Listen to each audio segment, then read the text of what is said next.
नारायणं नमस्कृत्यं नरं चैव नरोत्तमं देवीं सरस्वतीं व्यासं ततो जयमुदीरयेत्।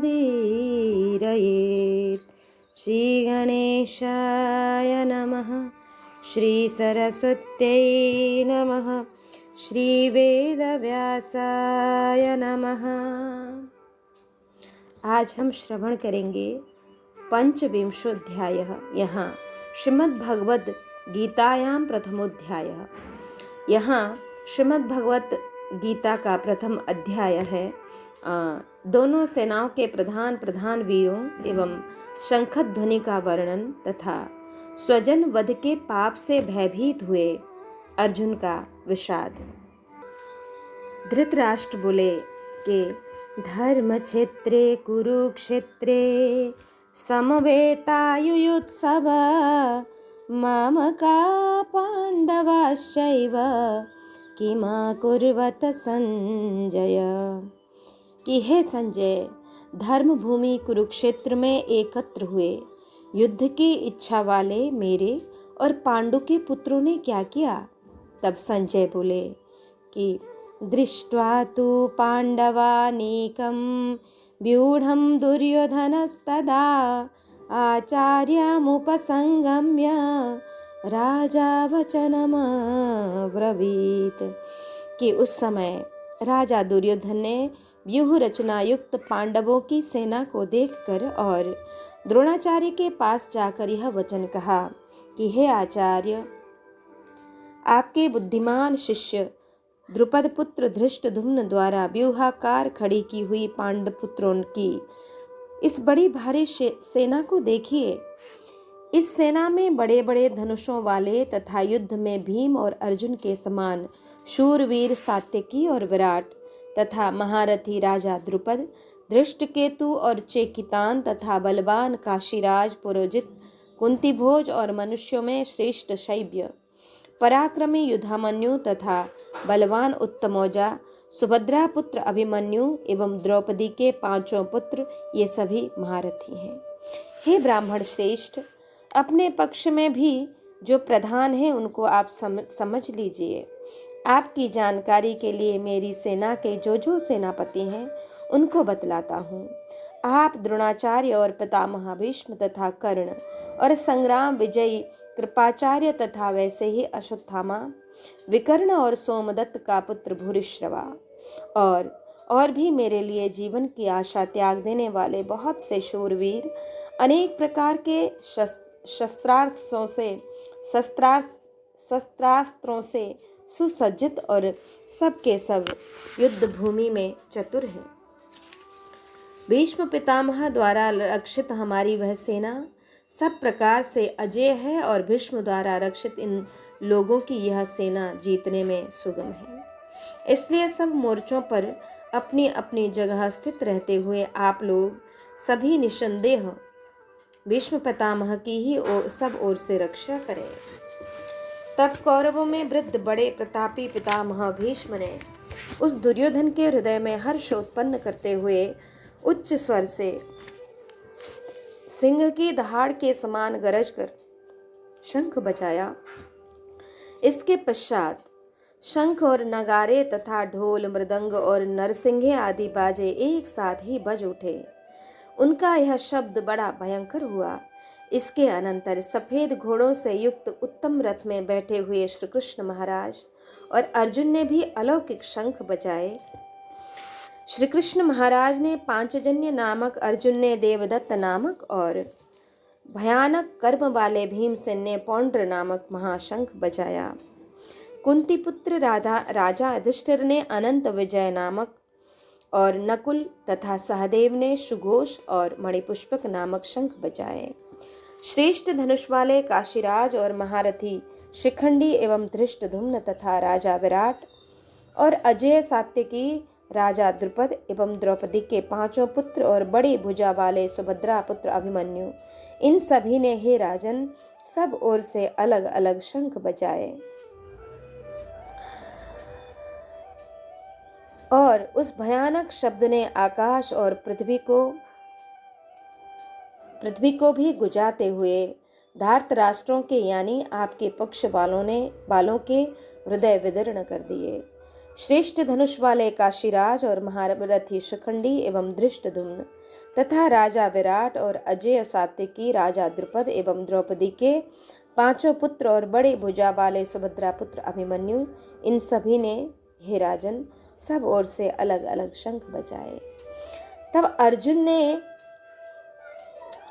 ने कहा कि हे राजन, इसके बाद कपिध्वज अर्जुन ने मोर्चा बांधकर डटे हुए धृतराष्ट्र संबंधियों को देखकर उस शस्त्र चलाने की तैयारी के समय धनुष उठाकर ऋषिकेश श्री कृष्ण महाराज से यह वचन कहा कि हे अच्युत, मेरे रथों को दोनों सेनाओं के बीच खड़ा कर दीजिए और जब तक कि मैं युद्ध क्षेत्र में डटे हुए युद्ध के अभिलाषी इन विपक्षी योद्धाओं को भली प्रकार देख लूं कि इस युद्ध रूप व्यापार में मुझे किन किन के साथ युद्ध करना योग्य है, तब तक उसे खड़ा रखिए। दुर्बुद्धि दुर्योधन का युद्ध में हित चाहने वाले जो लोग राजा लोग इस सेना में आए हैं, इन युद्ध करने वालों को मैं देखूंगा। संजय बोले, हे धृतराष्ट्र, अर्जुन द्वारा इस प्रकार कहते हुए महाराज श्री कृष्णचंद्र ने दोनों सेनाओं के बीच में भीष्म और द्रोणाचार्य के सामने तथा संपूर्ण राजाओं के सामने उत्तम रथ को खड़ा करके इस प्रकार कहा कि हे पार्थ, युद्ध के लिए जुटे हुए इन कौरवों को देख। इसके बाद प्रथापुत्र अर्जुन ने उन दोनों ही सेनाओं में स्थित ताऊ चाचों को, दादों परदादों को, गुरुओं को, मामाओं को, भाइयों को, पुत्रों को, पौत्रों को तथा मित्रों को, ससुरों को और सुहृदों को भी देखा। उन उपस्थित संपूर्ण बंधुओं को देखकर वे कुंती पुत्र अर्जुन अत्यंत करुणा से युक्त होकर शोक करते हुए यह वचन बोले कि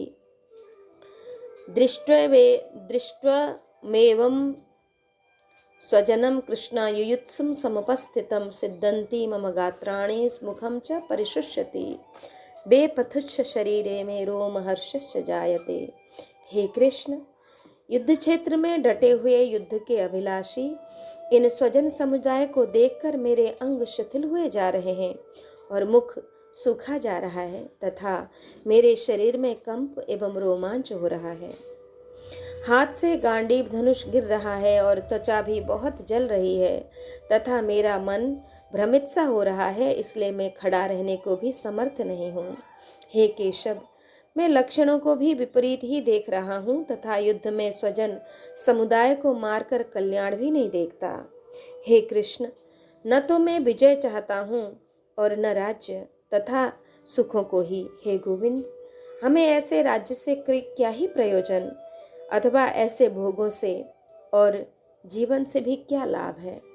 हमें जिनके लिए राज्य भोग और सुखादि अविष्ट हैं, वे ही ये सब धन और जीवन की आशा को त्याग कर युद्ध में खड़े हैं। गुरुजन, ताऊ, चाचे, लड़के और उसी प्रकार दादे, मामे, ससुर, पौत्र, साले तथा और भी संबंधी लोग हैं।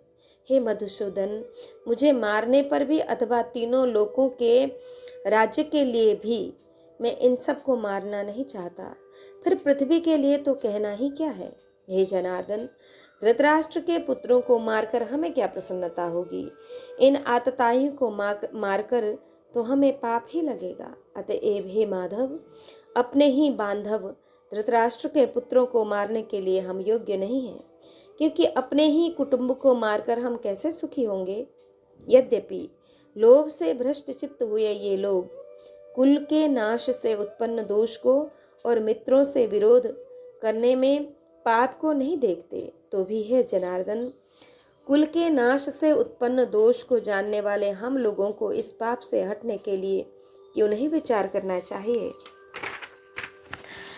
कुल के नाश से सनातन कुल धर्म नष्ट हो जाते हैं और धर्म के नाश हो जाने पर संपूर्ण कुल में पाप भी बहुत फैल जाता है। हे कृष्ण, पाप के अधिक बढ़ जाने से कुल की स्त्रियां अत्यंत दूषित हो जाती हैं और हे वार्ष्णेय, स्त्रियों के दूषित हो जाने पर वर्ण संकर उत्पन्न होता है। वर्ण संकर कुल घातियों को और कुल को नरक में ले जाने के लिए ही होता है। लुप्त हुई पिंड और जल की क्रिया वाले अर्थात श्राद्ध और तर्पण से वंचित इनके पितर लोग भी अधोगति को ही प्राप्त होते हैं। इन वर्ण संकर कारक दोषों से कुलघातियों के सनातन कुल धर्म और जाति धर्म नष्ट हो जाते हैं। हे जनार्दन, जिनका कुल धर्म नष्ट हो गया है, ऐसे मनुष्यों का अनिश्चित काल तक नरक में वास होता है, ऐसा हम सुनते आए हैं। हा शोक, हम लोग बुद्धिमान होकर भी महान पाप करने को तैयार हो गए हैं, जो राज्य और सुख के लोभ से स्वजनों को मारने के लिए उद्यत हो गए हैं। यदि मुझ शस्त्र रहित एवं सामना न करने वालों को शस्त्र हाथ में लिए धृतराष्ट्र के पुत्र रण में मार डाले, तो वह मारना भी मेरे लिए अधिक कल्याणकारक होगा।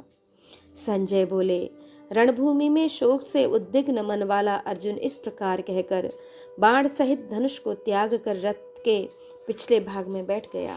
इस प्रकार श्री महाभारत भीष्म पर्व के श्रीमद् भगवत गीता के अंतर्गत ब्रह्म विद्या एवं योग शास्त्र रूप श्रीमद् भगवत गीतोपनिषद श्री कृष्णार्जुन संवाद में अर्जुन विषाद योग नामक वह पहला अध्याय यहाँ पूर्ण हुआ। भीष्म पर्व में 25वां अध्याय यहाँ पूर्ण हुआ है। अब हम श्रवण करेंगे षड्विंशोध्याय श्रीमद् भगवद गीता का द्वितीय अध्याय। यहाँ अर्जुन को युद्ध के लिए उत्साहित करते हुए भगवान के द्वारा नित्यानित्य वस्तु के विवेचन पूर्वक सांख्य योग, कर्म योग एवं स्थित प्रज्ञ की स्थिति और महिमा का प्रतिपादन है। आए पहले अध्याय में गीतोक्त उपदेश की प्रस्तावना के रूप में दोनों सेनाओं के महारथियों का और उनकी शंख ध्वनि का वर्णन करके अर्जुन का रथ दोनों सेनाओं के बीच में खड़ा करने की बात कही गई। उसके बाद दोनों सेनाओं में स्थित स्वजन समुदाय को देखकर शोक और मोह के कारण अर्जुन के युद्ध से निवृत्त हो जाने की और शस्त्र अस्त्रों को छोड़कर विषाद करते हुए बैठ जाने की बात कहकर उस अध्याय की समाप्ति की गई। ऐसी स्थिति में भगवान श्री कृष्ण ने अर्जुन से क्या बात कही और किस प्रकार उसे युद्ध के लिए पुनः तैयार किया, यह सब बतलाने की आवश्यकता होने पर संजय अर्जुन की स्थिति का वर्णन करते हुए दूसरे अध्याय का प्रारंभ करते हैं। तब संजय कहते हैं कि तम तथा कृपया विष्टमश्रुपूर्ण कुलेक्षणम विषदंत विदम वाक्य मुवाच मधुसूदन। कि संजय बोले, इस प्रकार करुणा से व्याप्त और आंसुओं से पूर्ण तथा व्याकुल नेत्रों वाले शोक युक्त उस अर्जुन के प्रति भगवान मधुसूदन ने यह वचन कहा। भगवान बोले, हे अर्जुन, कुतस्त्वा कश्मलमिदं विषमे समुपस्थितम अनार्य जुष्टमस्वर्गे मकृति कर्मर्जुन। तुझे इस समय में यह मोह किस हेतु से प्राप्त हुआ, क्योंकि न तो यह श्रेष्ठ पुरुषों द्वारा आचारित है और न स्वर्ग को देने वाला है और न कीर्ति को करने वाला ही है। इसलिए हे अर्जुन, नपुंसकता को मत प्राप्त हो, तुझमें यह उचित नहीं जान पड़ती। हे परंतप, हृदय की तुच्छ दुर्बलता को त्याग कर युद्ध के लिए खड़ा हो जा। अर्जुन बोले, हे मधुसूदन, मैं रणभूमि में किस प्रकार बाणों से भीष्म पितामह और द्रोणाचार्य के विरुद्ध लड़ूंगा, क्योंकि हे अरिसुदन, वे दोनों ही मेरे पूजनीय हैं। इसलिए इन महानुभाव गुरुजनों को न मारकर मैं इस लोक में भिक्षा का अन्न भी खाना कल्याणकारक समझता हूँ, क्योंकि गुरुजनों को मारकर भी इस लोक में रुधिर से सने हुए अर्थ और काम रूप भोगों को ही तो भोगूंगा। इस प्रकार अपना निश्चय प्रकट कर देने पर भी जब अर्जुन को संतोष नहीं हुआ और अपने निश्चय में शंका उत्पन्न हो गई, तब वे फिर कहने लगे कि हम यह भी नहीं जानते कि हमारे लिए युद्ध करना और न करना इन दोनों में से कौन श्रेष्ठ है, अथवा यह भी नहीं जानते कि उन्हें हम जीतेंगे या हमको वे जीतेंगे। और जिनको मारकर हम जीना भी नहीं चाहते, वे ही हमारे आत्मीय धृतराष्ट्र के पुत्र हमारे मुकाबले में खड़े हैं। इसलिए कायरता रूप दोष से उपहत हुए स्वभाव वाला तथा धर्म के विषय में मोहचित्त हुआ मैं आपसे पूछता हूँ कि जो साधन निश्चित कल्याणकारक हो वह मेरे लिए कहिए, क्योंकि मैं आपका शिष्य हूँ। इसलिए आपके शरण हुए मुझको शिक्षा दीजिए। क्योंकि भूमि में निष्कंटक धन धान्य संपन्न राज्य को और देवताओं के स्वामी पने को प्राप्त होकर भी मैं उस उपाय को नहीं देखता हूँ जो मेरी इंद्रियों के सुखाने वाले शोक को दूर कर सके। हे नाथ, तब संजय बोले, हे राजन, निद्रा को जीतने वाले अर्जुन अंतर्यामी श्री कृष्ण महाराज के प्रति इस प्रकार कहकर फिर श्री गोविंद भगवान से युद्ध नहीं करूंगा यह स्पष्ट कहकर चुप हो गए। हे भरतवंशी धृतराष्ट्र, अंतर्यामी भगवान श्री कृष्ण महाराज दोनों सेनाओं के बीच में शोक करते हुए उस अर्जुन को हंसते हुए से यह वचन बोले कि हे अर्जुन, तू शोक करने योग्य मनुष्यों के लिए शोक करता है और न पंडितों के से वचनों को कहता है, परंतु जिनके प्राण चले गए हैं उनके लिए और जिनके प्राण नहीं गए हैं उनके लिए भी पंडित जन शोक नहीं करते। न तो ऐसा ही है कि मैं किसी काल में नहीं था या तू नहीं था अथवा ये राजा लोग नहीं थे, और न ऐसा ही है कि इससे आगे हम सब नहीं रहेंगे। जैसे जीवात्मा की इस देह में बालकपन, जवानी और वृद्धावस्था होती है, वैसे ही अन्य शरीर की प्राप्ति होती है। उस विषय में धीर पुरुष मोहित नहीं होता। अर्थात जैसे कुमार, युवा और जरा अवस्था रूप स्थूल शरीर का विकार अज्ञान से आत्मा में भासता है, वैसे ही एक शरीर से दूसरे शरीर को प्राप्त होना रूप सूक्ष्म शरीर का विकार भी अज्ञान से ही आत्मा में भासता है। इसलिए तत्व को जानने वाला धीर पुरुष मोहित नहीं होता। हे कुंती पुत्र, सर्दी, गर्मी और सुख दुख को देने वाले इंद्रिय और विषयों के संयोग से उत्पत्ति विनाशशील और अनित्य है। इसलिए हे भारत, उनको तू सहन कर, क्योंकि हे पुरुष श्रेष्ठ, दुख सुख को समान समझने वाले जिस धीर पुरुष को ये इंद्रिय और विषयों के संयोग से व्याकुल नहीं करते, वह मोक्ष के योग्य होता है। वस्तु के विवेचन की रीति बतलाने के लिए दोनों के लक्षण बतलाते हैं कि असत वस्तु की कोई सत्ता नहीं है और सत का अभाव नहीं है। इस प्रकार इन दोनों का ही तत्व ज्ञानी पुरुषों द्वारा देखा गया है। नाश रहित तो तू उसको जान जिससे यह संपूर्ण जगत दृश्य वर्ग व्याप्त है। इस अविनाशी का विनाश करने में कोई भी समर्थ नहीं है। इस नाश रहित अप्रमेय नित्य स्वरूप जीवात्मा के ये सब शरीर नाशवान कहे गए हैं। इसलिए हे भरतवंशी अर्जुन, तो युद्ध कर। कि अर्जुन ने जो यह बात कही थी कि मैं इनको मारना नहीं चाहता और यदि वे मुझे मार डालें तो वह मेरे लिए क्षेमतर होगा, उसका समाधान करने के लिए अगले श्लोक में आत्मा को मरने या मारने वाला मानना अज्ञान है, यह कहते हैं। जो इस आत्मा को मारने वाला समझता है तथा जो इसको मरा मानता है, वे दोनों ही नहीं जानते, क्योंकि यह आत्मा वास्तव में न तो किसी को मारता है और न किसी के द्वारा मारा जाता है। यह आत्मा किसी काल में भी न तो जन्मता है और न मरता ही है, तथा यह न उत्पन्न होकर फिर होने वाला ही है, क्योंकि यह अजन्मा, नित्य, सनातन और पुरातन है। शरीर के मारे जाने पर भी यह नहीं मारा जाता। हे प्रतापुत्र अर्जुन, जो पुरुष इस आत्मा को नाश रहित, नित्य, अजन्मा और अव्यय जानता है, वह पुरुष कैसे किसको मरवाता है और कैसे किसको मारता है। जैसे मनुष्य पुराने वस्त्रों को त्याग कर दूसरे नए वस्त्रों को ग्रहण करता है, वैसे ही जीवात्मा पुराने शरीर को त्याग कर दूसरे नए शरीर को प्राप्त होता है। इस आत्मा को शस्त्र नहीं काट सकते, इसको आग नहीं जला सकती, इसको जल नहीं गला सकता और वायु नहीं सुखा सकती, क्योंकि यह आत्मा अछेद्य है, यह आत्मा अदाय्य, अक्लेद्य और निसंदेह अशुष्य है। यह आत्मा नित्य, सर्वव्यापी, अचल, स्थिर रहने वाला और सनातन है।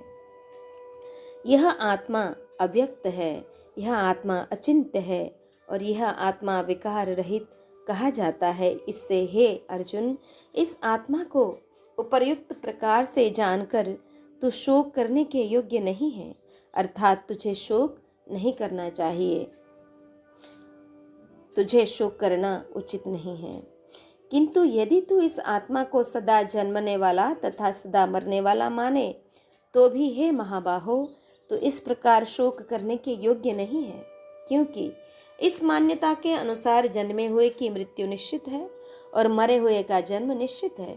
इससे भी यह बिना उपाय वाले विषय में तू शोक करने को योग्य नहीं है। हे अर्जुन, संपूर्ण प्राणी जन्म से पहले अप्रकट थे और मरने के बाद भी अप्रकट हो जाने वाले हैं, केवल बीच में ही प्रकट हैं। फिर ऐसी स्थिति में क्या शोक करता है कि कोई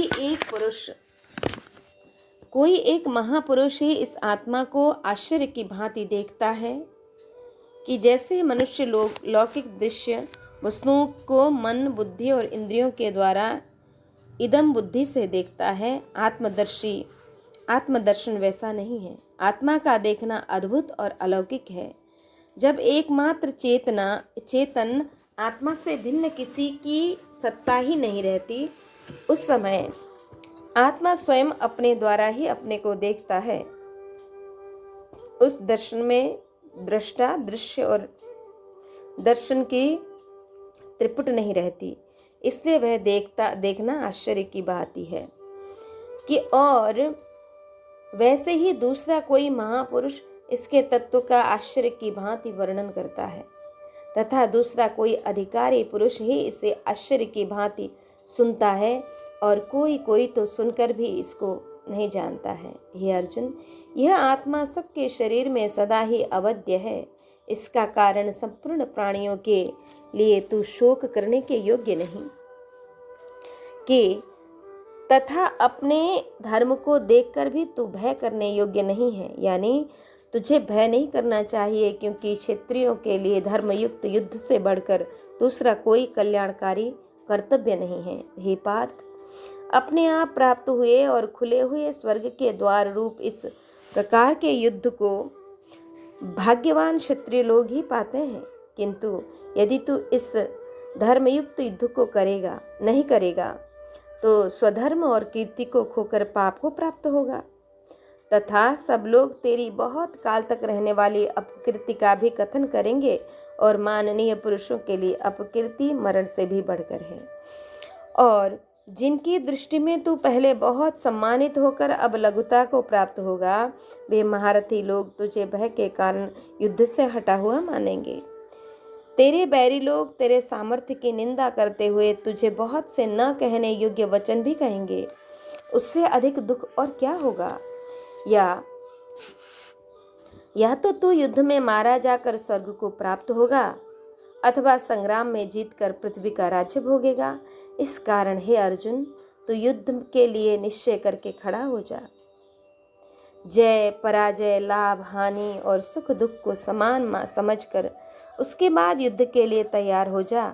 इस प्रकार युद्ध करने से तू पाप को नहीं प्राप्त होगा। हे पार्थ, यह बुद्धि तेरे लिए ज्ञान योग के विषय में कही गई और अब तू इसको कर्म योग के विषय में सुन। जिस बुद्धि से युक्त हुआ तू कर्मों के बंधन को भलीभांति त्याग देना यानी सर्वथा नष्ट कर डालेगा। इस कर्म योग में आरंभ का अर्थात बीज का नाश नहीं है और उल्टा फल रूप दोष भी नहीं है, बल्कि इस कर्म योग रूप धर्म का थोड़ा सा भी साधन जन्म मृत्यु रूप महान भय से रक्षा कर लेता है। हे अर्जुन, इस कर्म योग में निश्चयात्मिका बुद्धि एक ही होती है, किंतु अस्थिर विचार वाले विवेकहीन सकाम मनुष्यों की बुद्धियां निश्चय ही बहुत भेदों वाली और अनंत होती है।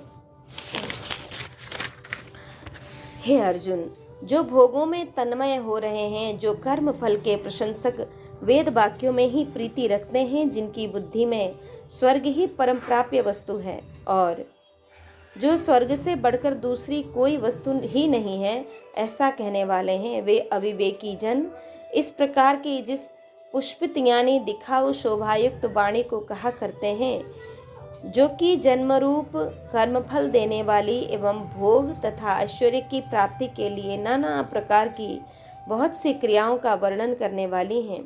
उस वाणी द्वारा जिनका चित्त हर लिया गया है, जो भोग और ऐश्वर्य में अत्यंत आसक्त हैं, उन पुरुषों की परमात्मा में निश्चयात्मिका बुद्धि नहीं होती है।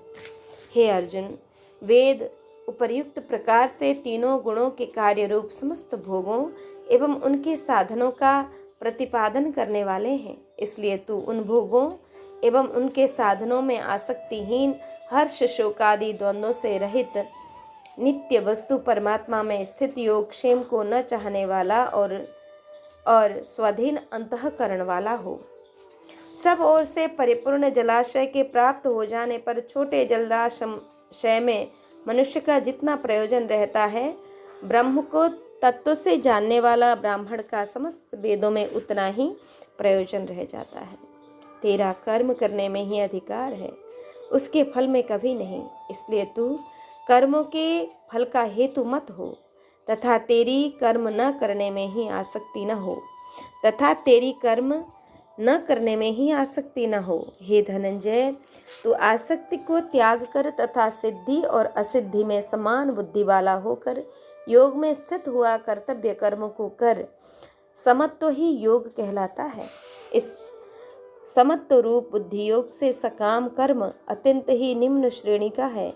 इसलिए हे धनंजय, तू समबुद्धि में ही रक्षा का उपाय ढूंढ, अर्थात बुद्धि योग का ही आश्रय कर, क्योंकि फल के हेतु बनाने वाले अत्यंत ही दीन है। समबुद्धि युक्त पुरुष पुण्य और पाप दोनों को इसी लोक में त्याग देता है, अर्थात उनसे मुक्त हो जाता है। इससे तू समत्व रूप योग में लग जा। यह समत्व रूप योग ही कर्मों के कुशलता है, अर्थात कर्म बंधन से छूटने का उपाय है। क्योंकि समबुद्धि से युक्त ज्ञानी जन कर्मों से उत्पन्न होने वाले फल को त्याग कर जन्म रूप बंधन से मुक्त हो निर्विकार परम पद को प्राप्त हो जाते हैं। जिस काल में तेरी बुद्धि मोह रूप दलदल को भलीभांति पार कर जाएगी, उस समय तू सुने हुए और सुनने में आने वाले इस लोक और परलोक संबंधी सभी भोगों से वैराग्य को प्राप्त हो जाएगा। भांति भांति के वचनों को सुनने से विचलित हुई तेरी बुद्धि जब परमात्मा में अचल और स्थिर ठहर जाएगी, तब तू योग को प्राप्त हो जाएगा, अर्थात तेरा परमात्मा से नित्य संयोग हो जाएगा। तब अर्जुन बोले, हे केशव, समाधि में स्थित परमात्मा को प्राप्त हुए स्थिर बुद्धि पुरुष का क्या लक्षण है? वह स्थिर बुद्धि पुरुष कैसे बोलता है, कैसे बैठता है और कैसे चलता है? तब भगवान बोले कि प्रजहाति यदा कामान सर्वान पार्थ मनोगतान आत्मन्नेवात्मना तुष्ट स्थित प्रज्ञस्तदुच्यते।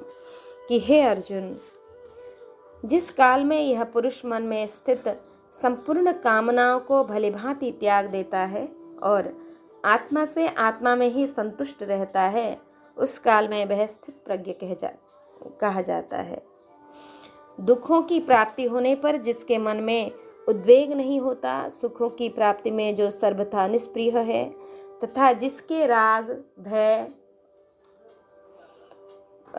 और क्रोध नष्ट हो गए हैं, ऐसा मुनि स्थिर बुद्धि कहा जाता है। जो पुरुष सर्वत्र स्नेह रहित हुआ उस शुभ या अशुभ वस्तु को प्राप्त होकर न प्रसन्न होता है और न द्वेष करता है, उसकी बुद्धि स्थिर है। कछुआ सब ओर से अपने अंगों को जैसे समेट लेता है, वैसे ही जब यह पुरुष इंद्रियों के विषयों से इंद्रियों को सब प्रकार से हटा लेता है, तब उसकी बुद्धि स्थिर है, ऐसा समझना चाहिए। इंद्रियों के द्वारा विषयों को ग्रहण न करने वाले पुरुष के भी केवल विषय तो निवृत्त हो जाते हैं, परंतु उनमें रहने वाली आसक्ति निवृत्त नहीं होती। स्थित प्रज्ञ पुरुष को तो आसक्ति भी परमात्मा का साक्षात्कार करके निवृत्त हो जाती है। हे अर्जुन, आसक्ति का नाश न होने के कारण ये प्रमथन स्वभाव वाली इंद्रियां यत्न करते हुए बुद्धिमान पुरुष के मन को भी बलात् हर लेती हैं। इसलिए साधक को चाहिए कि वह उन संपूर्ण इंद्रियों को वश में करके समाहित चित्त हुआ मेरे परायण होकर ध्यान में बैठे और जिस पुरुष की इंद्रियां वश में होती हैं उनकी बुद्धि स्थिर हो जाती है। विषयों का चिंतन करने वाले पुरुष की उन विषयों से आसक्ति हो जाती है। आसक्ति से उन विषयों की कामना उत्पन्न होती है और कामना में विघ्न पड़ने से क्रोध उत्पन्न होता है। कि ध्यायतो विषयान पुंसाम संगस्तो सुपजायते। क्रोध से अत्यंत मूढ़ भाव उत्पन्न हो जाता है। मूढ़ भाव से स्मृति में भ्रम हो जाता है। स्मृति में भ्रम हो जाने से बुद्धि अर्थात ज्ञान शक्ति का नाश होता है और बुद्धि का नाश हो जाने के बाद यह पुरुष अपनी स्थिति से गिर जाता है। परंतु अपने अधीन किए हुए अंतःकरण वाला साधक अपने वश में की हुई राग द्वेष से रहित इंद्रियों द्वारा विषयों में विचरण करता हुआ अंतःकरण की प्रसन्नता को प्राप्त होता है। अंतःकरण की प्रसन्नता होने पर इसके संपूर्ण दुखों का अभाव हो जाता है और उस प्रसन्न चित्त वाले कर्म योग की बुद्धि शीघ्र ही सब ओर से हटकर एक परमात्मा में ही भलीभांति स्थित हो जाती है। न जीते हुए मन और इंद्रियों वाले पुरुषों में निश्चयात्मिका बुद्धि नहीं होती है और उस अयुक्त मनुष्य के अंतःकरण में भावना भी नहीं होती तथा भावना रहित मनुष्य को शांति नहीं मिलती और शांति रहित मनुष्य को सुख कैसे मिल सकता है। क्योंकि जैसे जल में चलने वाली नाव को वायु हर लेती है वैसे ही विषयों में विचरती हुई इंद्रियों में से मन अयुक्त पुरुष की बुद्धि को हर लेती है। इसलिए हे महाबाहो, जिस पुरुष की इंद्रियों से विषयों से सब प्रकार निग्रह की हुई है उसी की बुद्धि स्थिर रहती है। संपूर्ण प्राणियों के लिए जो रात्रि का समय है उस नित्य ज्ञान स्वरूप परमात्मा की प्राप्ति में स्थित प्रज्ञ योगी जागता है और जिस समय सांसारिक सुख की प्राप्ति में सब प्राणी लगे जाते हैं, सब प्राणी जागते हैं। परमात्मा के तत्व को जानने वाले मुनि के लिए वह रात्रि के समान है। जैसे नाना प्रकार के जल सब ओर से परिपूर्ण हो, अचल प्रतिष्ठा वाले समुद्र में उसको विचलित न करते हुए ही समा जाते हैं, वैसे ही सब भोग जिस स्थित प्रज्ञ पुरुष में किसी प्रकार विकार उत्पन्न किए बिना ही समा जाते हैं। जो पुरुष कामनाओं को त्याग कर ममता रहित, अहंकार रहित और स्पृहा रहित हुआ विचरता है वही शांति को प्राप्त होता है, अर्थात वह शांति को प्राप्त होता है। कि इस संबंध में अर्जुन के प्रश्नों का उत्तर देने के अनंतर अब स्थित प्रज्ञ पुरुष की स्थिति महत्व बतलाते हुए इस अध्याय का उपसंहार करते हैं और कहते हैं, हे अर्जुन, इस ब्रह्मा को प्राप्त हुए मनुष्य की स्थिति है। इसको प्राप्त होकर योगी कभी मोहित नहीं होता और अंतकाल में भी इस ब्राह्मी स्थिति में स्थित होकर ब्रह्मानंद को प्राप्त हो सकता है। सप्तविंशोऽध्यायः। यहाँ श्रीमद् भगवत गीतायाम तृतीयोध्याय तीसरा अध्याय है। यहाँ ज्ञान योग और कर्म योग आदि समस्त साधनों के अनुसार कर्तव्य कर्म करने की आवश्यकता का प्रतिपादन एवं स्वधर्म पालन की महिमा तथा काम निरोधन के उपाय का वर्णन करते हैं। यहाँ अर्जुन बोले, ज्यायसी चित कर्मणस्ते मता बुद्धिर्जनार्दन तत्किम कर्माणि घोरे माम नियोजयसि केशव। कि हे जनार्दन, यदि आपको कर्म की अपेक्षा ज्ञान श्रेष्ठ मान्य है तो फिर हे केशव मुझे भयंकर कर्म में क्यों लगाते हैं। आप मिले हुए से वचनों से मेरी बुद्धि को मानो मोहित कर रहे हैं, इसलिए उस एक बात को निश्चित करके कहिए जिससे मैं कल्याण को प्राप्त हो जाऊं। इस प्रकार अर्जुन के पूछने पर भगवान उसका निश्चित कर्तव्य भक्ति प्रधान कर्म योग बतलाने के उद्देश्य से पहले उसके प्रश्नों का उत्तर देते हुए यह दिखलाते हैं कि मेरे वचन व्यामिश्र अर्थात मिले हुए नहीं हैं, वरम सर्वथा स्पष्ट और अलग अलग हैं। तब भगवान बोले, लोकिष्मिन्धि विधा निष्ठा पुरा प्रोक्त मया नघ ज्ञान योगेन सांख्यानाम कर्म योगेन योगिनाम। हे निष्पाप, इस श्लोक में 2 प्रकार की निष्ठा मेरे द्वारा पहले कही गई है। उसमें से सांख्य योगियों की निष्ठा तो ज्ञान योग से और योगियों की निष्ठा कर्म योग से होती है। मनुष्य न तो कर्मों का आरंभ किए बिना निष्कर्मता को यानी योग निष्ठा को प्राप्त होता है और न कर्मों के केवल त्याग मात्र से सिद्धि यानी सांख्या निष्ठा को ही प्राप्त होता है। निसंदेह कोई भी मनुष्य किसी भी काल में क्षण मात्र भी बिना कर्म किए नहीं रहता, क्योंकि सारा मनुष्य समुदाय प्रकृति जनित गुणों द्वारा परवश हुआ कर्म करने के लिए बाध्य किया जाता है। जो मूढ़ बुद्धि मनुष्य समस्त इंद्रियों को हठ पूर्वक ऊपर से रोक कर मन से उन इंद्रियों के विषय का चिंतन करता रहता है, वह मिथ्याचारी अर्थात दंभी कहा जाता है। किंतु हे अर्जुन, जो पुरुष मन से इंद्रियों को वश में करके अनासक्त हुआ समस्त इंद्रियों द्वारा कर्म योग का आचरण करता है, वही श्रेष्ठ है। तो शास्त्र विहित कर्तव्य कर्म कर, क्योंकि कर्म न करने की अपेक्षा कर्म करना श्रेष्ठ है, तथा कर्म न करने से तेरा शरीर निर्वाह भी नहीं सिद्ध होगा। यज्ञ के निमित्त किए जाने वाले कर्मों से अतिरिक्त दूसरे कर्मों में लगा हुआ ही यह मनुष्य समुदाय कर्मों से बंधता है। इसलिए हे अर्जुन, तू आसक्ति से रहित होकर उस यज्ञ के निमित्त ही भले भांति कर्तव्य कर्म कर।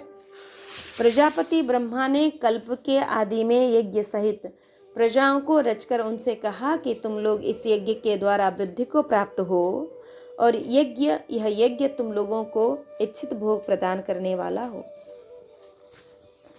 समस्त मनुष्यों के लिए वर्ण आश्रम स्वभाव और परिस्थिति के भेद से भिन्न भिन्न यज्ञ दान तप प्राणायाम इंद्रिय संयम अध्ययन अध्यापन प्रजापालन कृषि युद्ध वाणिज्य और सेवा आदि कर्तव्यों में से सिद्ध करने वाले जो स्वधर्म है उसका नाम यज्ञ है। तुम लोग इस यज्ञ के द्वारा देवताओं को उन्नत करो और वे देवता तुम लोगों को उन्नत करें। इस प्रकार निस्वार्थ भाव से एक दूसरे को उन्नत करते हुए तुम लोग परम कल्याण को प्राप्त हो जाओगे। यज्ञ के द्वारा बढ़ाए हुए देवता मनुष्यों को बिना मांगे ही इच्छित भोग निश्चय ही देते रहेंगे। इस प्रकार उन देवताओं के द्वारा दिए हुए भोगों को जो पुरुष उनको बिना दिए स्वयं भोगता है वह चोर है।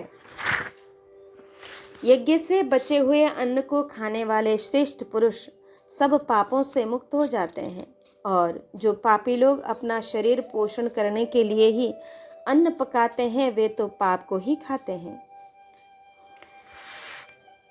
कि यहाँ यह जिज्ञासा होती है कि यज्ञ न करने से क्या हानि है। इस पर सृष्टि चक्र को सुरक्षित रखने के लिए यज्ञ की आवश्यकता का प्रतिपादन करते हैं। संपूर्ण प्राणी अन्न से उत्पन्न होते हैं। अन्न की उत्पत्ति वृष्टि से होती है, वृष्टि यज्ञ से होती है, और यज्ञ विहित कर्मों से उत्पन्न होने वाला है। कर्म समुदाय को तू वेद से उत्पन्न और वेद को अविनाशी परमात्मा से उत्पन्न हुआ जान। इससे सिद्ध होता है कि सर्वव्यापी परम अक्षर परमात्मा सदा ही यज्ञ में प्रतिष्ठित है। हे पार्थ, जो पुरुष इस लोक में इस प्रकार परंपरा से प्रचलित सृष्टि चक्र के अनुकूल नहीं बरतता, अर्थात अपने कर्तव्य का पालन नहीं करता, वह इंद्रियों के द्वारा भोगों में रमण करने वाला पापायु पुरुष व्यर्थ ही जीता है। परंतु जो मनुष्य आत्मा में ही रमण करने वाला और आत्मा में ही तृप्त तथा आत्मा में ही संतुष्ट हो, उसके लिए कोई कर्तव्य नहीं है, क्योंकि उस महापुरुष का इस विश्व में न तो कर्म करने से कोई प्रयोजन रहता है और न कर्मों के न करने से ही कोई प्रयोजन रहता है, तथा संपूर्ण प्राणियों में से भी इसका किंचिन मात्र भी स्वार्थ का संबंध नहीं रहता। इसलिए तू निरंतर आसक्ति से रहित होकर सदा कर्तव्य कर्म को भलीभांति करता रहे, क्योंकि आसक्ति से रहित होकर कर्म करता हुआ मनुष्य परमात्मा को प्राप्त हो जाता है। जनकादि ज्ञानी जन भी आसक्ति रहित कर्म द्वारा ही परम सिद्धि को प्राप्त हुए थे। इसलिए तथा लोक संग्रह को देखते हुए भी तू कर्म करने को ही योग्य है, अर्थात तुझे कर्म करना ही उचित है। श्रेष्ठ पुरुष जो आचरण करता है, अन्य पुरुष भी वैसा आचरण करते हैं। वह जो कुछ प्रमाण कर देता है, समस्त मनुष्य समुदाय उसी के अनुसार बरतने लग जाते हैं। हे अर्जुन, मुझे तीनों लोकों में न तो कुछ कर्तव्य है और न कोई भी प्राप्त करने योग्य वस्तु अप्राप्त है, तो भी मैं कर्म में ही बरतता हूँ। क्योंकि हे पार्थ, यदि कदाचित मैं सावधान होकर कर्म में न बरतूं तो बड़ी हानि हो जाए, क्योंकि मनुष्य सब प्रकार से मेरे ही मार्ग का अनुसरण करते हैं। इसलिए यदि मैं कर्म न करूं तो ये सब मनुष्य नष्ट भ्रष्ट हो जाएं और मैं संकरता का करने वाला हूँ तथा इस समस्त प्रजा को नष्ट करने वाला बनूं। कि जिस समय कर्तव्य भ्रष्ट हो जाने से लोगों में सब प्रकार की संकरता फैल जाती है, उस समय मनुष्य भोग परायण और स्वार्थांध होकर भिन्न भिन्न साधनों से एक दूसरे का नाश करने लग जाते हैं। अपने अत्यंत क्षुद्र और क्षणिक सुख भोगों के लिए दूसरों का नाश कर डालने में जरा भी नहीं हिचकते। इस प्रकार अत्याचार बढ़ जाने पर उसी के साथ नई नई दैवी विपत्तियां भी आने लगती हैं, जिसके कारण सभी प्राणियों के लिए आवश्यक खान पान और जीवन धारण की सुविधाएं प्रायः नष्ट हो जाती हैं और महामारी, अनावृष्टि, जल प्रलय, अकाल, अग्निकोप, भूकंप और उल्कापात आदि उत्पात होने लगते हैं। इससे समस्त प्रजा का विनाश हो जाता है। अतः भगवान ने मैं समस्त प्रजा को नष्ट करने वाला बनूं, इस वाक्य से यह भाव दिखलाया है कि यदि मैं शास्त्र विहित कर्तव्य कर्मों का त्याग कर दूं तो मुझे उपर्युक्त प्रकार से लोगों को उच्छृंखल बनाकर समस्त प्रजा का नाश करने में निमित्त बनना पड़े। इसलिए हे भारत, कर्म में आसक्त हुए अज्ञानी जन जिस प्रकार कर्म करते हैं, आसक्ति रहित विद्वान भी लोक संग्रह करना चाहता हुआ उसी प्रकार कर्म करे।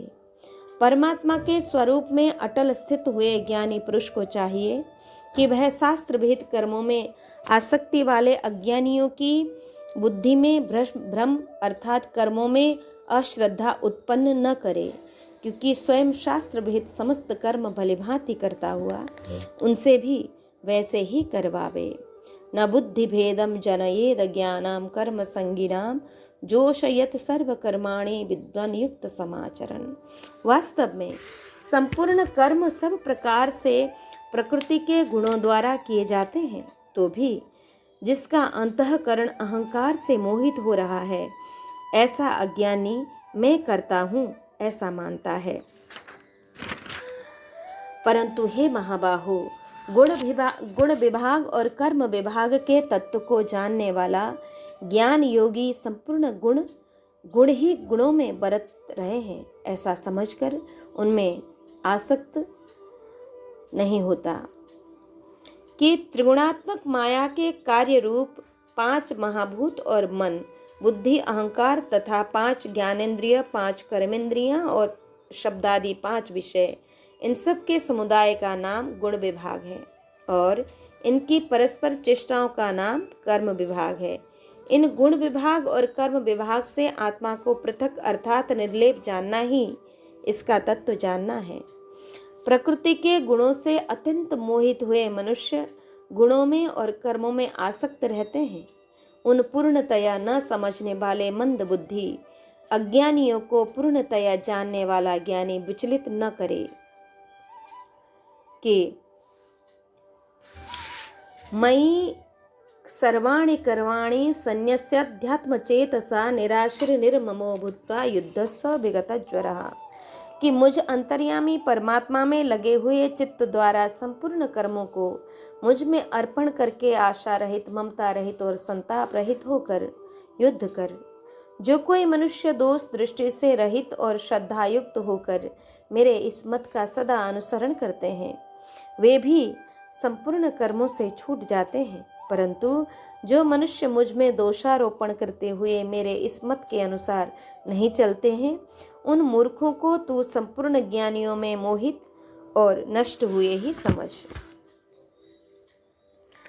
के पूर्व श्लोक में यह बात कही गई कि भगवान के मत के अनुसार न चलने वाला नष्ट हो जाता है। इस पर यह जिज्ञासा होती है कि यदि कोई भगवान के मत के अनुसार कर्म न करके हठ पूर्वक कर्मों का सर्वथा त्याग कर दे तो क्या हानि है। ईश्वर कहते हैं कि सभी प्राणी प्रकृति को प्राप्त होते हैं, अर्थात अपने स्वभाव के परवश हुए कर्म करते हैं।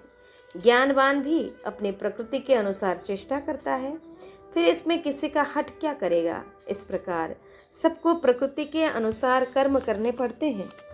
फिर तो कर्म बंधन से छूटने के लिए मनुष्य को क्या करना चाहिए। इस जिज्ञासा पर कहते हैं कि इंद्रिय के अर्थ में, अर्थात प्रत्येक इंद्रिय के विषय में राग और द्वेष छिपे हुए स्थित हैं। मनुष्य को उन दोषों के वश में नहीं होना चाहिए, क्योंकि वे दोनों ही इसके कल्याण मार्ग में विघ्न करने वाला महान शत्रु है।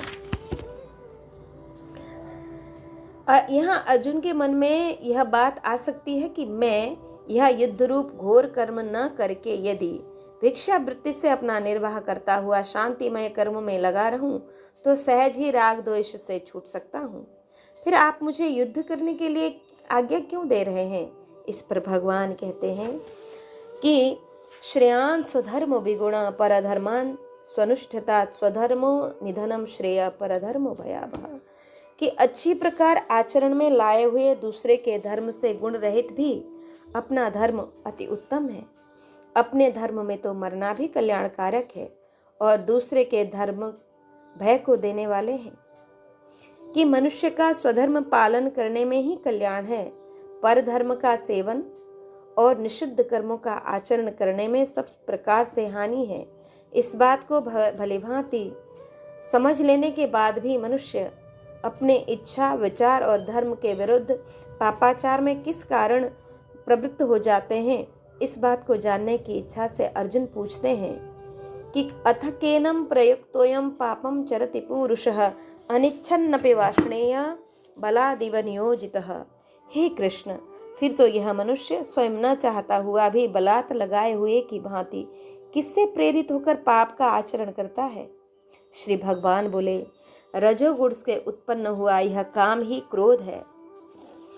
यह बहुत खाने वाला अर्थात भोगों से कभी न अघाने वाला और महापापी है। इसी को तू इस विषय में बैरी जान। काम एष क्रोध एष रजोगुण समुद्भव महाशनो महापापमा विद्येनाम ह्यवैरिणाम। यहाँ जिज्ञासा होती है कि यह काम मनुष्य को किस प्रकार पापों में प्रवृत्त करता है। अतः 3 श्लोकों द्वारा इसका समाधान करते हैं कि जिस प्रकार धुएं से अग्नि और मैल से दर्पण ढका जाता है, जिस प्रकार जेर से गर्भ ढका रहता है, वैसे ही इस काम के द्वारा यह ज्ञान ढका रहता है। और हे अर्जुन, इस अग्नि के समान कभी न पूर्ण होने वाले काम रूप ज्ञानियों के नित्य वैरी के द्वारा मनुष्य का ज्ञान ढका हुआ है। इंद्रियां, मन और बुद्धि ये सब इसके वासस्थान कहे जाते हैं। यह काम इन मन, बुद्धि और इंद्रियों के द्वारा ही ज्ञान को आच्छादित करके जीवात्मा को मोहित करता है। इसलिए हे अर्जुन, तू पहले इंद्रियों को वश में करके इस ज्ञान और विज्ञान का नाश करने वाले महान पापी काम को अवश्य ही बलपूर्वक मार डाल। पूर्व श्लोक में इंद्रियों को वश में करके काम रूप शत्रु को मारने के लिए कहा गया। इस पर शंका होती है कि जब इंद्रिय, मन और बुद्धि पर काम का अधिकार है और उनके द्वारा काम ने जीवात्मा को मोहित कर रखा है, तब ऐसी स्थिति में वह इंद्रियों को वश में करके काम को कैसे मार सकता है। इस पर कहते हैं कि इंद्रियाणि पराण्याहुरिंद्रियभ्य परम मनः मनसस्तु परा बुद्धिर यो बुद्धे परतस्तु सः। कि इंद्रियों को स्थूल शरीर से पर यानी श्रेष्ठ, बलवान और सूक्ष्म कहते हैं। इन इंद्रियों से पर मन है, मन से भी पर बुद्धि, और जो बुद्धि से अत्यंत पर है वह आत्मा है। इस प्रकार बुद्धि से पर अर्थात सूक्ष्म, बलवान और अत्यंत श्रेष्ठ आत्मा को जानकर और बुद्धि के द्वारा मन को वश में करके, हे महाबाहु, तो इस काम रूप दुर्जय शत्रु को मार डाल। इस प्रकार श्री महाभारत भीष्म पर्व के श्रीमद् भगवद गीता के अंतर्गत ब्रह्म विद्या एवं योग शास्त्र रूप श्रीमद् भगवद गीतोपनिषद श्री कृष्णार्जुन संवाद में कर्मयोग नामक यह तीसरा अध्याय पूर्ण हुआ। यहाँ भीष्म पर्व में यह 27वां अध्याय है। अब हम श्रवण करेंगे अष्टविंशोऽध्यायः श्रीमद् भगवद गीतायाम चतुर्थोऽध्यायः। यहाँ सगुण भगवान के प्रभाव, निष्काम कर्मयोग तथा योगी महात्मा पुरुषों के आचरण और उनकी महिमा का वर्णन करते हुए विविध यज्ञों एवं ज्ञान की महिमा का वर्णन करते हैं। कि गीता के तीसरे अध्याय के चौथे श्लोक से लेकर 29वें श्लोक तक भगवान ने बहुत प्रकार से विविध कर्मों के आचरण की आवश्यकता का प्रतिपादन करके 30वें श्लोक में अर्जुन को भक्ति प्रधान कर्मयोग की विधि से ममता, आसक्ति और कामना का सर्वथा त्याग करके भगवद अर्पण में बुद्धि से कर्म करने की आज्ञा दी। इसके बाद 31वें से 35वें श्लोक तक इस सिद्धांत के अनुसार कर्म करने वालों की प्रशंसा और न करने वालों की निंदा करके राग द्वेष से वश में न होने के लिए कहते हुए स्वधर्म पालन पर जोर दिया। फिर 36वें श्लोक में अर्जुन के पूछने पर 37वें से अध्याय समाप्ति पर्यंत काम को सारे अनर्थों का हेतु बतलाकर बुद्धि के द्वारा इंद्रियों और मन को वश में करके उसे मारने की आज्ञा दी। परंतु कर्मयोग का तत्व तो बड़ा ही गहन है, इसलिए अब भगवान पुनः उसके संबंध में बहुत सी बातें बतलाने के उद्देश्य से उसी का प्रकरण आरंभ करते हुए पहले 3 श्लोकों में उस कर्म योग की परंपरा बतलाकर उसकी अनादिता सिद्ध करते हुए प्रशंसा करते हैं। कि भगवान कहते हैं, इमं विवस्वते योगम प्रोक्तवानहमव्ययम् विवस्वन्मनवे प्राह मनोरिक्षा कवे ब्रवीत। मैंने इस अविनाशी योग को सूर्य से कहा था, सूर्य ने अपने पुत्र वैवस्वत मनु से कहा और मनु ने अपने पुत्र राजा इक्ष्वाकु से कहा। हे परंतप अर्जुन, इस प्रकार परंपरा से प्राप्त इस योग को राजर्षियों ने जाना, किंतु उसके बाद वह योग बहुत काल से इस पृथ्वी लोक में लुप्त प्राय हो गया। तू मेरा भक्त और प्रिय सखा है, इसलिए वही यह पुरातन योग आज मैंने तुझको कहा है, क्योंकि यह बड़ा ही उत्तम रहस्य है, अर्थात गुप्त रखने योग्य विषय है। अर्जुन बोले कि अपरम भवतो जन्म परम जन्म विवस्वतः कथमेतद विजानीयाम त्वमादौ प्रोक्तवानिति। कि आपका जन्म तो अवार्चीन अभी हाल का है और सूर्य का जन्म बहुत पुराना है, अर्थात कल्प के आदि में हो चुका था। अब मैं इस बात को कैसे समझूं कि आप ही ने कल्प के आदि में सूर्य से योग कहा था। तब भगवान बोले, हे परंतप अर्जुन, मेरे और बहुत से तेरे जन्म हो चुके हैं, उन सब को तू नहीं जानता, किंतु मैं जानता हूँ। मैं अजन्मा और अविनाशी स्वरूप होते हुए भी तथा समस्त प्राणियों का ईश्वर होते हुए भी अपनी प्रकृति को अधीन करके अपनी योग माया से प्रकट होता हूँ।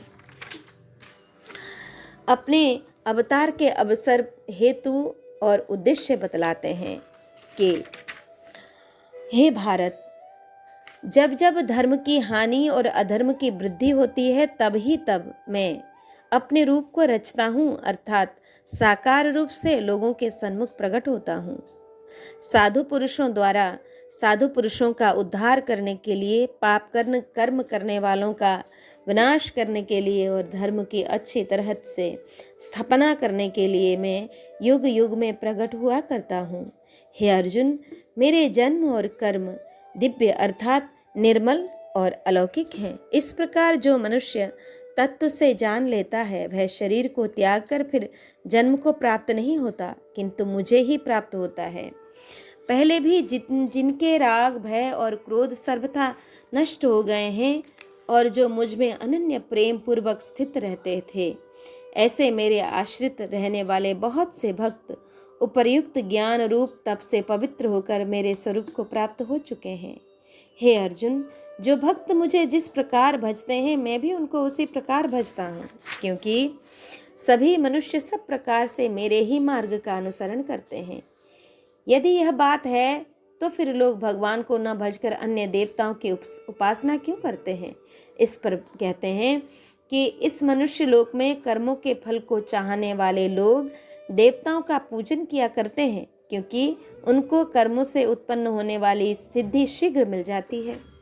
ब्राह्मण, क्षत्रिय, वैश्य और शूद्र, इन 4 वर्णों का समूह गुण और कर्मों के विभाग पूर्वक मेरे द्वारा रचा गया है। इस प्रकार उस सृष्टि रचनादि कर्म का कर्ता होने पर भी मुझ अविनाशी परमेश्वर को तू वास्तव में अकर्ता ही जान। कर्मों के फल में मेरी स्पृहा नहीं है, इसलिए मुझे कर्म लिप्त नहीं करते। इस प्रकार जो मुझे तत्व से जान लेता है वह भी कर्मों से नहीं बंधता। पूर्व काल के मुमुक्षुओं ने भी इस प्रकार जानकर ही कर्म किए, इसलिए तू भी पूर्वजों द्वारा सदा से किए जाने वाले कर्म को ही कर। कर्म क्या है और अकर्म क्या है, इस प्रकार इसका निर्णय करने में बुद्धिमान पुरुष भी मोहित हो जाते हैं। इसलिए वह कर्म तत्व मैं तुझे भलीभांति समझा कर कहूँगा, जिसे जानकर तू अशुभ से अर्थात कर्म बंधन से मुक्त हो जाएगा। कर्म का स्वरूप भी जानना चाहिए और अकर्म का स्वरूप भी जानना चाहिए तथा विकर्म का स्वरूप भी जानना चाहिए, क्योंकि कर्म की गति गहन है। कर्मणो ह्यपि बोधव्यम, बोधव्यम च विकर्मण, अकर्मणश्च बोधव्यम गहना कर्मणो गति। जो मनुष्य कर्म में अकर्म देखता है और जो अकर्म में कर्म देखता है वह मनुष्य में बुद्धिमान है और वह योगी समस्त कर्मों को करने वाला है। इस प्रकार कर्म में अकर्म और अकर्म में कर्म दर्शन का महत्व बतलाकर अब 5 श्लोकों में भिन्न भिन्न शैली से उपर्युक्त कर्म में अकर्म और अकर्म में कर्म दर्शन पूर्वक कर्म करने वाले सिद्ध और साधक पुरुषों की असंगतता का वर्णन करके उस विषय को स्पष्ट करते हैं। जिसके संपूर्ण शास्त्र सम्मत कर्म बिना कामना और संकल्प के होते हैं तथा जिसके समस्त कर्म ज्ञान रूप अग्नि के द्वारा भस्म हो गए हैं, उस महापुरुष को ज्ञानी जन भी पंडित कहते हैं।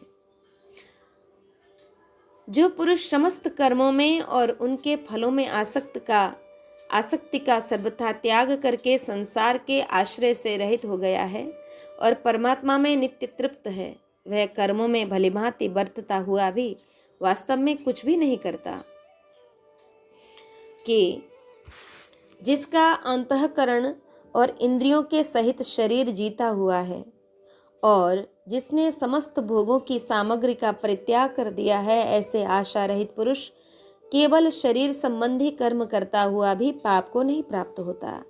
जो बिना इच्छा के अपने आप प्राप्त हुए पदार्थ में सदा संतुष्ट रहता है, जिसमें ईर्ष्या का सर्वथा अभाव हो गया है, जो हर्ष शोक आदि द्वंद्वों से सर्वथा अतीत हो गया है, ऐसे सिद्धि और असिद्धि में सम रहने वाला कर्मयोगी कर्म करता हुआ भी उनसे नहीं बंधता। जिसकी आसक्ति सर्वथा नष्ट हो गई है, जो देहाभिमान और ममता से रहित हो गया है, जिसका चित्त निरंतर परमात्मा के ज्ञान में स्थित रहता है, ऐसे केवल यज्ञ संपादन के लिए कर्म करने वाले मनुष्य के संपूर्ण कर्म भलीभांति विलीन हो जाते हैं। पूर्व श्लोक में यह बात कही गई कि यज्ञ के लिए कर्म करने वाले पुरुष के समस्त कर्म विलीन हो जाते हैं। वहाँ केवल अग्नि में हवि का हवन करना ही यज्ञ है और उसका संपादन करने के लिए जो जानने वाली क्रिया ही यज्ञ के लिए कर्म करना है। इतनी ही बात नहीं है, इसी भाव को सुस्पष्ट करने के लिए अब भगवान 7 श्लोकों में भिन्न भिन्न योगियों द्वारा किए जाने वाले परमात्मा की प्राप्ति के साधन रूप शास्त्र विहित कर्तव्य कर्मों का विभिन्न यज्ञों के नाम से वर्णन करते हैं जिस यज्ञ में अर्पण अर्थात स्तुबा आदि भी ब्रह्म है और हवन किए जाने योग्य द्रव्य भी ब्रह्म है तथा ब्रह्मरूप कर्ता के द्वारा ब्रह्मरूप अग्नि में आहुति देना रूप क्रिया भी ब्रह्म है। उस ब्रह्म कर्म में स्थित रहने वाले योगी द्वारा प्राप्त किए जाने योग्य फल भी ब्रह्म ही है। दूसरे योगी जन देवताओं के पूजन रूप यज्ञ का ही भलीभांति अनुष्ठान किया करते हैं और अन्य योगी जन परब्रह्म परमात्मा रूप अग्नि में अभेद दर्शन रूप यज्ञ के द्वारा ही आत्म रूप यज्ञ का हवन किया करते हैं।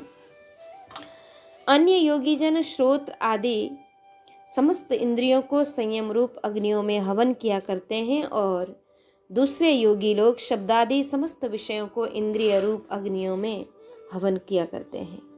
दूसरे योगी जन इंद्रियों की संपूर्ण क्रियाओं को और प्राणों की समस्त क्रियाओं को ज्ञान से प्रकाशित आत्म संयम योग रूप अग्नि में हवन किया करते हैं।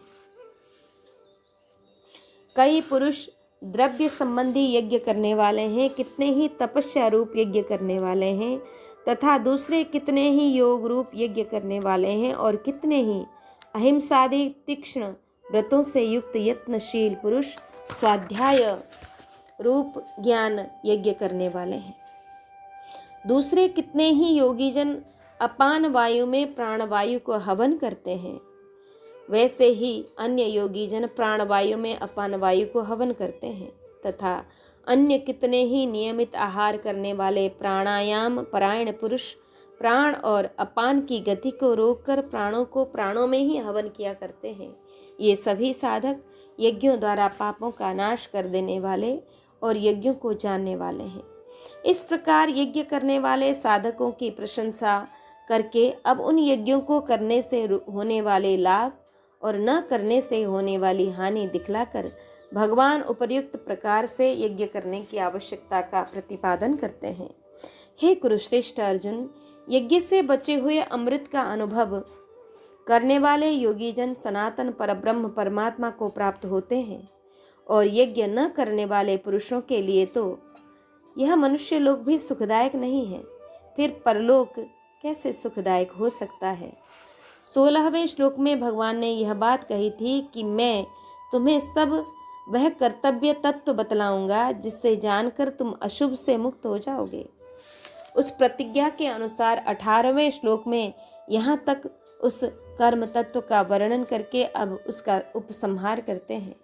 इसी प्रकार और भी बहुत तरह के यज्ञ वेद की वाणी में विस्तार से कहे गए हैं।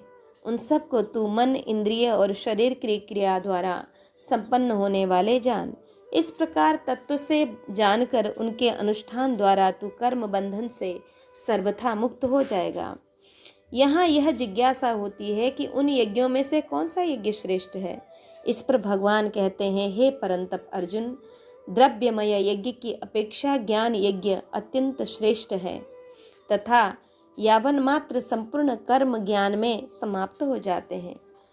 जो मनुष्य उपर्युक्त यज्ञों में से या इनके सिवा और जो भी अनेक प्रकार के साधन रूप यज्ञ शास्त्रों में वर्णित हैं, उनमें से कोई सा भी यज्ञ किसी भी प्रकार नहीं करता, उसको यह लोक भी सुखदायक नहीं है। फिर परलोक कैसे सुखदायक हो सकता है। इस कथन से यह भाव दिखलाया गया कि उपर्युक्त साधनों का अधिकार पाकर भी उनमें न लगने के कारण उसको मुक्ति तो मिलती ही नहीं, स्वर्ग भी नहीं मिलता और मुक्ति के द्वार रूप इस मनुष्य शरीर में भी कभी शांति नहीं मिलती। उस ज्ञान को तू तत्वदर्शी ज्ञानियों के पास जाकर समझ। उनको भलीभांति दंडवत प्रणाम करने से, उनकी सेवा करने से और कपट छोड़कर सरलता पूर्वक प्रश्न करने से वे परमात्मा तत्व को भलीभांति जानने वाले ज्ञानी महात्मा तुझे उस तत्व ज्ञान का उपदेश करेंगे, जिसको जानकर फिर तो इस संसार इस प्रकार मोह को नहीं प्राप्त होगा। तथा हे अर्जुन, जिस ज्ञान के द्वारा तू संपूर्ण भूतों को निशेष भाव से पहले अपने में और पीछे मुझ में सच्चिदानंद घन परमात्मा में देखेगा, यदि तू अन्य सब पापियों से भी अधिक पाप करने वाला है, तो भी तू ज्ञान रूप नौका द्वारा निस्संदेह संपूर्ण पाप समुद्र से भलीभांति तर जाएगा। क्योंकि हे अर्जुन, जो प्रज्वलित अग्नि ईंधन को भस्ममय कर देता है, वैसे ही ज्ञान रूप अग्नि संपूर्ण कर्म को भस्ममय कर देता है। इस संसार में ज्ञान के समान पवित्र करने वाला निसंदेह कुछ भी नहीं है। उस ज्ञान को कितने ही काल से कर्मयोग के द्वारा शुद्धांतकरण हुआ मनुष्य अपने आप ही आत्मा में पा लेता है। जितेंद्रिय साधन परायण और श्रद्धावान मनुष्य ज्ञान को प्राप्त होता है तथा ज्ञान को प्राप्त होकर वह बिना विलंब के तत्काल ही भगवत प्राप्ति रूप परम शांति को प्राप्त हो जाता है। विवेकहीन और श्रद्धा रहित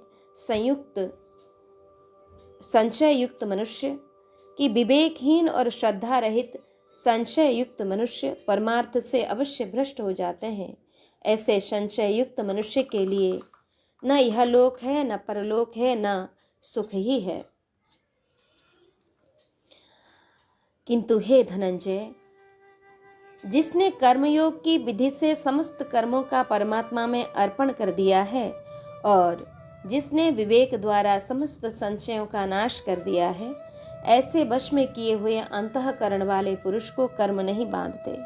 इसलिए हे भरतवंशी अर्जुन, तू हृदय में स्थित इस अज्ञान जनित अपने संशय का विवेक ज्ञान रूप तलवार द्वारा छेदन करके समस्त समत्व रूप कर्म योग में स्थित हो जा और युद्ध के लिए खड़ा हो जा। इस प्रकार श्री महाभारत भीष्म पर्व के श्रीमद् भगवत गीता पर्व के अंतर्गत ब्रह्म विद्या एवं योग शास्त्र रूप श्रीमद् भगवत गीतोपनिषद श्री कृष्णार्जुन संवाद में ज्ञान कर्म संन्यास योग नामक यह चौथा अध्याय पूर्ण हुआ।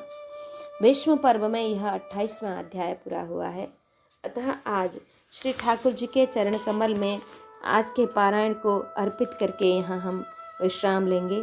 जय जय श्री राधे श्याम।